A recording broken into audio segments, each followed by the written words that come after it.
What is going on, everybody? It is Ebontis here, and we've got another TWAB to talk about. This is the second of four that we're going to be leading up to the next season. We still don't even know the name yet.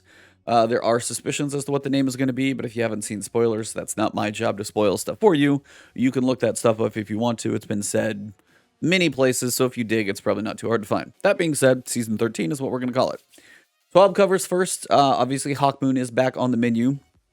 So you've got Hawkmoon available with random rolls. That is back in the Harbinger quest. I've got a solo flawless guide up there for you guys if you guys are looking for it. I went through that one at least once, but it does seem there are going to be different modifiers that rotate through, so I might try another one, see if it's easier, harder. Just kind of depends. But that's going to let you get 2 rolls on Hawkmoon per character. And you're also going to be earning paracausal feathers, which looks like it's going to be getting you this ship. So cool looking ship. I like the feathers on it, kind of the details on it. It looks very cool. So this is one that I think people have like glitched into and actually looked at, but I haven't figured out. I don't think I've actually seen it in the mission, so I don't know if it's out there, but I know people kind of glitched in and saw this last week before the mission went live. Either way, you can get random rolls. You'll get the paracausal feathers, which will slowly unlock the quest for this. And then eventually you can get the Hawkmoon of your choosing. You have tons of perks to choose between: rangefinder, surplus, moving target. I got opening shot. There are different grips. And you've also got different barrels, I believe. So you got 3 different rolls. The one that stays is the alloy mag, because as soon as the faster reload when the magazine is empty, because the way the gun works, you want to empty the clip every time. So they're keeping that incentive and giving you chances at random rolls. So that's pretty straightforward.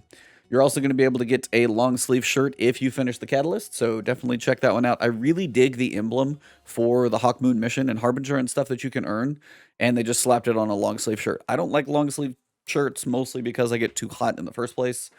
Just temperature wise, I'm usually pretty warm, so I'm like short sleeve shirts, zip ups only. Another reason why I don't like hoodies. But zip ups, I'm okay. So it's still really cool logo. If you like the shirt and you like long sleeve, it's kind of an awesome looking shirt. I wish I did like long sleeve, but that's just me. Second thing, we've got sticking around. As we mentioned in the past, we're moving to make seasonal content stick around longer to get rid of FOMO, fear of missing out. The idea is last year during Shadowkeep, every season, we'd have like Sundial, go away. This thing would go away. Like every season, stuff would come and go, as opposed to continually build on the game. So if you weren't there for a season or you took a break, you always felt like you were missing something. You couldn't go back to experience it. They are working on changing that, which generally is going to be a good thing. Some of it seems a little lore breaking to me, but we'll get to that in a second. So the things that are going to stick around from Season of the Hunt are as follows. Story missions, we will be able to be launched from a node in the director. So you're going to be able to experience story missions that were involved in basically the entire season. So stuff related to Crow and all of that, which is cool, because some people will come in 6 months later, may have picked up Destiny, may have heard it from a friend, finally checking it out, and won't be able to at least even feel what's going on in this year of Destiny. So it's good those are sticking around. Wrathborne hunts, they're short and sweet, but they're not going anywhere. So your Wrathborne lure seems like it's also going to be staying in your inventory for a while, so yay for that. The Adored quest, so your sniper is going to be available continually throughout the year, so that's just going to be one of those things. No matter when you get into Destiny this year, you'll be able to go after it. Crow's vendor screen on Tangled Shore. This is the only thing. I wish he would change locations at least, but they cover a little bit about that below. Bless you. And then Hawkmoon exotic quest and master activity. So what I just described up above, the exotic quest actually get the gun first, which is pretty cool. And then the Harbinger mission to get your random rolls, that's going to stick around all year long. So if you didn't get it this time around, you're going to have plenty of time to go after it. Go after the random rolls. They are not going anywhere. It's an exotic. They don't have a plan for sunsetting exotics yet, or a date, or any mention of those at all. I think people would probably lose their mind if those did. But it's not going anywhere, so you got plenty of time. Seasonal seal and warden title.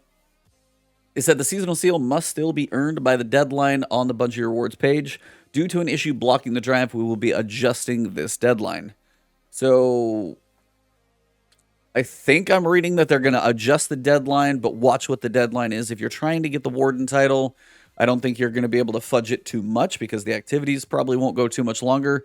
They might have to move it a week or two once the triumph is fixed, and then you can go get it, but you're still going to need to make sure you watch that date if you are going for that seal. It's not going to hang around like for the rest of the year. It is going to be still seasonal based. A couple things that won't be staying around. Crow's bounties. So if you go to him, you got your weeklies and your dailies. Those are going to go away. Messages from the field, seasonal artifact, and season pass. Those two obviously go away.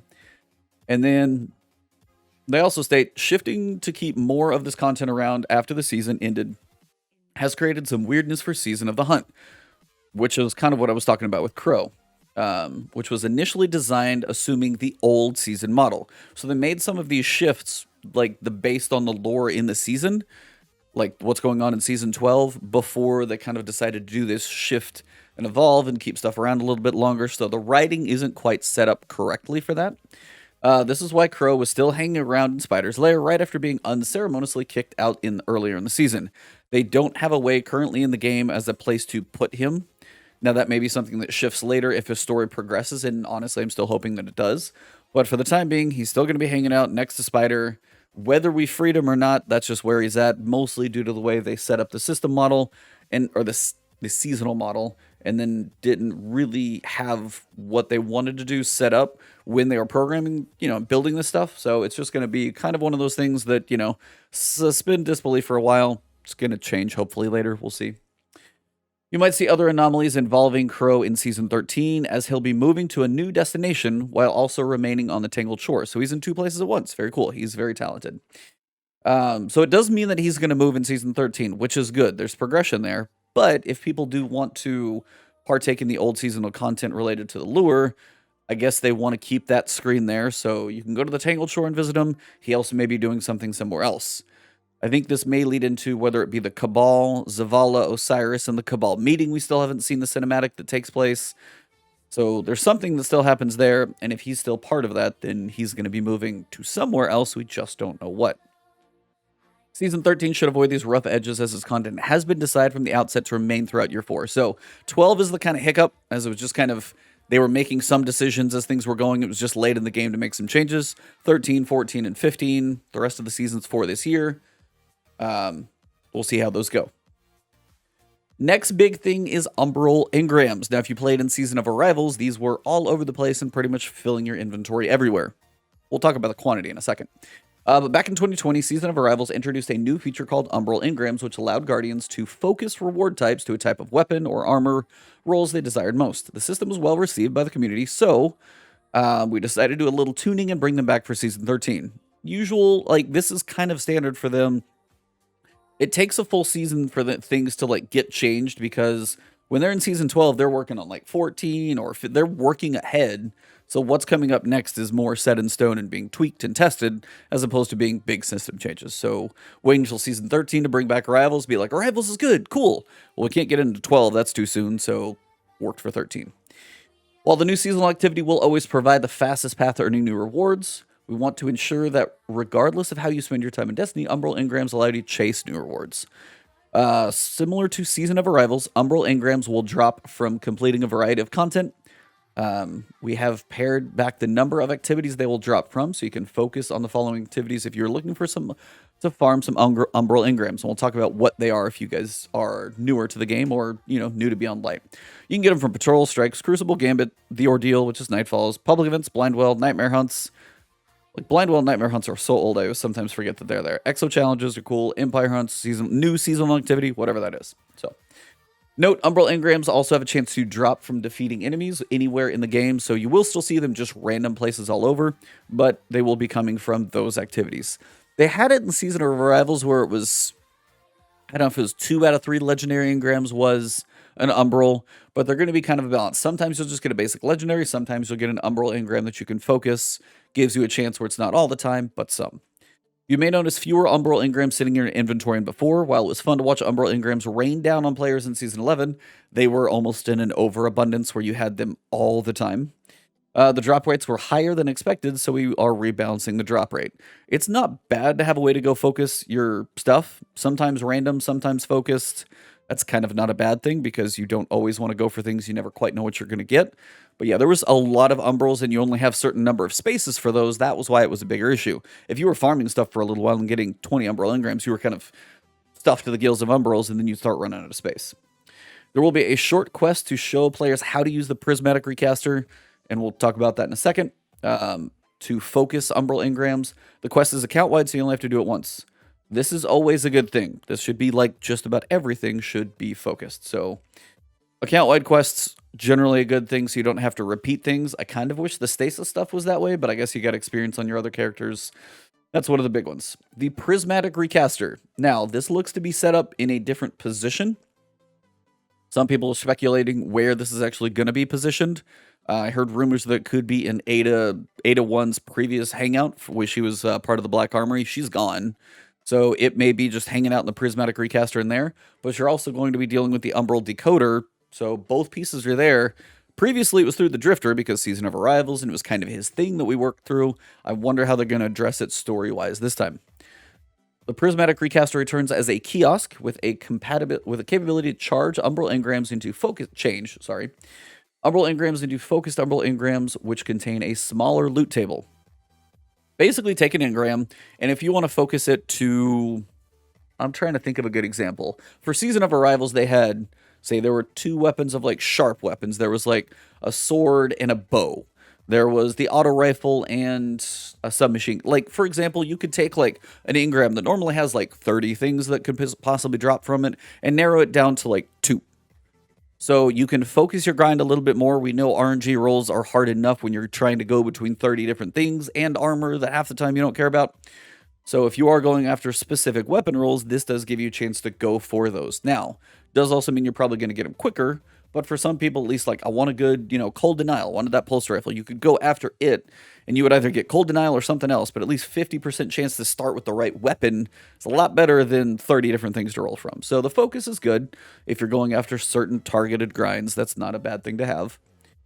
Because they're here to stay, the Recaster will have different pages for each season, and you'll be able to focus engrams to the season of your choice. What's up, Tim? How you doing? If you guys are watching this on YouTube, by the way, sometimes I've been doing these live on Twitch, so these discussions, so feel free to check me out, twitch.tv/Ebontis. I will be streaming quite a bit, so feel free to find me there. And I also have been streaming on YouTube, so you'll find me all over the place now. Once you have used the Prismatic Recaster to focus your engram, so you've chosen like where to narrow the engram down to, you'll still need it to take it to the Umbral Decoder. So instead of like Rahul for your normal engrams, the Umbral Decoder is going to claim your reward. So you'll choose what 2 things you want it narrowed down to, and then you'll move over to the decoder, and then you'll get to see what you're working on. Note, Season of the Hunt's Wrathborne rewards will not be featured in the Recaster in Season 13. Mainly because players can still use the Wrathborne lure to chase specific weapons and rolls. I don't know if I love that because the lure itself and the Wrathborne hunts are only okay. More just like, it's the random nature, I guess, of it more than anything. And I guess there's some random nature to the Umbrals as well. But if I could like store up like 5 Umbral Engrams and I choose the same type for 5 in a row, at least if I do that, I know I'm bound to get a couple of them. When you go through with the lure, you have a chance, like, you'll go do a hunt, and then you come back and check your lure, and it still doesn't have the thing you want. You go do another hunt, you come back, and those just take longer, and it just seems a lot more, I don't know. I wish they'd do a little bit of balance of both. Like, if somebody wants to go experience the Wrathborne lure, do that type of stuff, upgrade it, whatever you may, but then the Recaster should have at least, maybe at least the weapons. I don't care about, the specific stat rolls, or the perks, you can narrow down and really go for a specific one on, your lure. You can go, like, eliminate certain perk options, but if I want to throw random rolls from Season of the Hunt weapons in there, it would be nice to have that option. Just a thought, but that's me. Sorry, I am very thirsty. Prismatic Lens. Also saw this talked about. This is another currency. We have a new way to unlock different focusing options on your Umbral Engram through a new reward called Prismatic Lenses. A Prismatic Lens will unlock a new focusing option so you can target a narrower collection of gear or target specific armor stats. If I remember correctly, it was the bottom tier in the Prismatic Recaster before was the ones where you would go after very specific stat rolls. Like, I want a high intellect roll. Something like that is what these were used generally before. Narrowing for the collection of gear, I think, was a little easier to get to previously on the Prismatic Recaster, so this may be a bit more limiting when it comes to the weapons. The armor had a similar situation. Like, you didn't have a ton of these things, and if you wanted to go after a certain armor roll, it cost a little bit. But as there's so many weapons you tend to try and go for, I hope this stuff is not too hard to come by. Otherwise, you're just making this very specified grind much grindier, which doesn't feel wonderful. You'll be able to earn prismatic lenses doing various activities in the game, and you can track your progress towards unlocking lenses at the Prismatic Recaster. We don't want to spoil everything, so we'll just have to see. I just hope these are not too restrictive. Like, you have to go do, it's like a weekly quest or something of that nature, but we know sometimes they don't quite balance the grinds correctly, so I'm hoping this one feels okay. Same thing with the lure. The Wrathborne lure started out really slow, not the best. They bumped up the progression, gave you 5, so it's a little bit better now. Again, they kind of err on the side of caution, and then tend to open things up a little bit later. We'll just have to see how it goes. Either way, just keep in mind, if things start dropping slowly, feedback will happen. They may change the drop rates and stuff. So if you grind hard at first and it gets easier later, just telling you, I told you so. Either way, focus grinding for certain weapons is never a bad thing. If you're like, hey, there's a cool weapon that I really want a good roll of, at least hopefully now you can at least narrow down your options so you're not going quite the giant dice roll of 30 weapons and then the perks. Maybe it's 2 weapons and their perks. So we'll have to see how many options you've got, 2, 4, how specified they get. We'll just have to find out. Next part is titles. Make sure you pronounce that correctly, because thanks to Celebrity Jeopardy, I can only think about saying that another way, so if you know what I'm talking about, you'll get a chuckle out of that. A Gilded Age. One of the most satisfying feelings in Destiny is watching your list of completed triumphs fill up to unlock a new seal and title. We have... Thank you, Tim. Glad somebody got that. We have some plans to further improve this feature and give you yet another way to flex on other Guardians in the tower. Now, I checked Twitter on this one already. It's already controversial, and it's been out for like an hour and a half. So... some good things, but it's like a step forward and a half step back, and we'll get to this. But just giving you guys some reservations up front. It's not, doesn't seem to be perfectly done. I'll go through most of it, but I'll stop where I'm talking about. Wanted to share a change coming to seals and titles in Season 13, and I'm sure you've noticed we've been shipping a Flawless and Conqueror title each of the last 3 seasons. So you can earn it every time. Some people are kind of getting tired having to try and earn it. We like the idea of re-engaging these titles season over season, but we don't like the challenge and time commitment of doing the entire thing every season, which I support. Like, if I earned Conquer, which I did, thanks to a couple of people who awesomely dragged me through that. Shout out to Silver Spear, thank you. So it's time to make a change. As always, we start with goals. They want to allow players to show off their engagement in the core rituals over seasons. They want to preserve the value of earning the base title and decrease the amount of grind required season over season for players that want to earn them all. So in Season 13, if a player has completed a seal for one of the core ritual titles, Unbroken is basic Crucible, Dredgen is Gambit, Flawless is Trials, Conqueror is Grandmaster Nightfalls, players will have a series of additional seasonal objectives to gild that title. But wait, what does Gilded mean? A series of seasonal objectives to gild a core ritual title, a new border around the seal in the Triumphs UI, a pip, which I'm not sure where that's going to land, but it just kills me, it just says pip, tracking how many times in your career you've gilded that given title, a new color, and a symbol for the title over your head. So that can show, so you can show that off, of course. So, come down here, what's it going to look like? What do I have to do to gild a title? Once you finish the base seal, so say you've earned Conquer even previously, claim your hard-earned title. Cool, I got it done, check. A list of optional seasonal objectives will be revealed. By completing these seasonal objectives, you'll earn your guild for the season. So if you guys are watching the video, Seal Gilded, so we're 10 out of 10, so you've got some optional gilded title triumphs. So you've got these 5, it looks, excuse me. Now, these 5 in yellow that you can see underneath this pop-up window, these are the normal ones that are required for the Flawless Seal. If you go for all of these, it's going to make your title gilded, so you can tell the difference as well. It's not the most obvious. So you can see the seal normally has this very clean U shape in the flat top. And then now you can see it's got the U shape, but around the outside, you've got the additional U-shaped loop and the 3 triangles and the little dot up top. So that's what we're looking at there. And I guess this little thing up top is the pip, showing how many, so it might be 1, 2, 3 little dots up top showing how many times you've done it. Once you finish the base seal, okay, so back where we were. What happens when the season is over? And this is the part that tends to be making some people not as excited about this, because it's like a half-step kind of progression.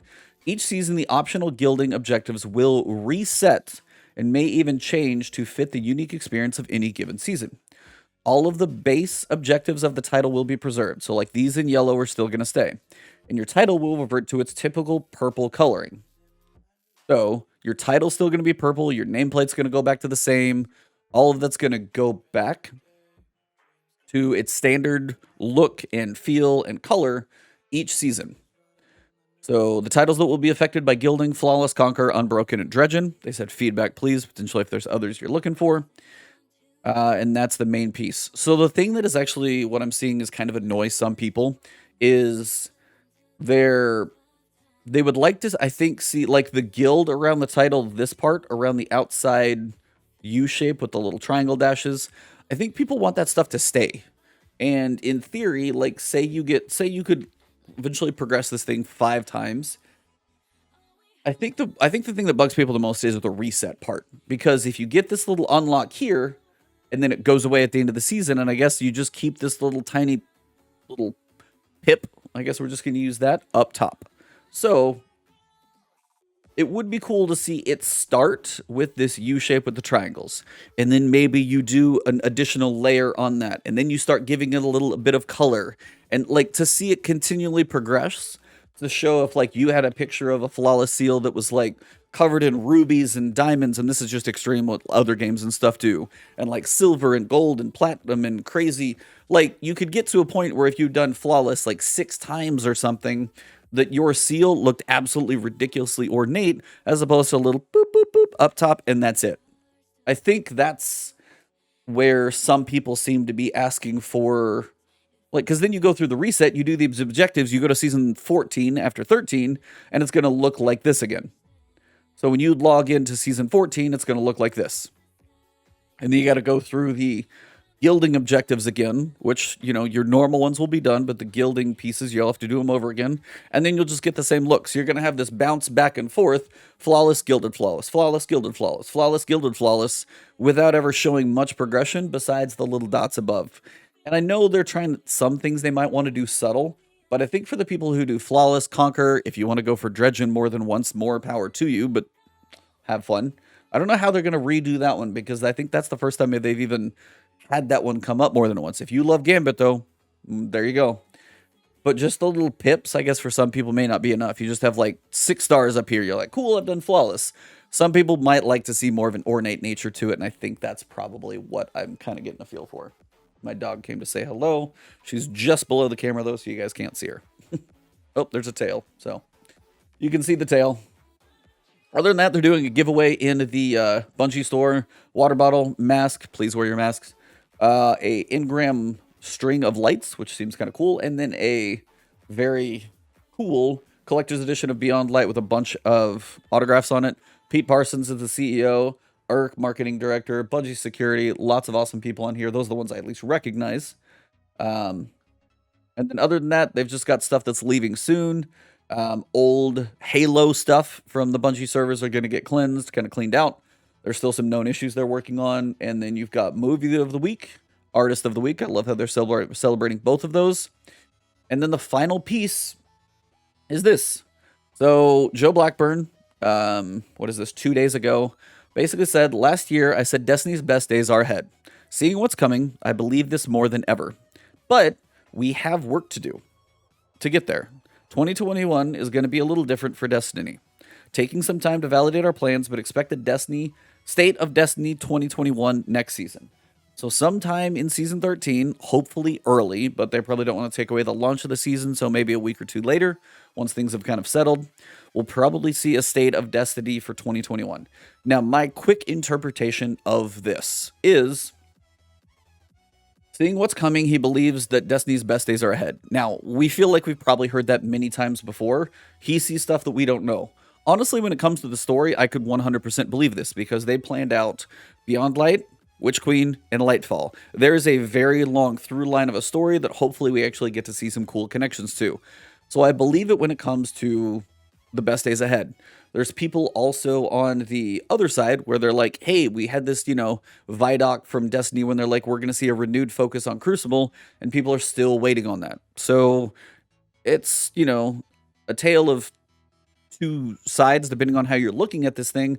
There's some things that I can be very optimistic about. The story has been very, very fun. But on the other side, I think there are some things people are still waiting for delivery at all on.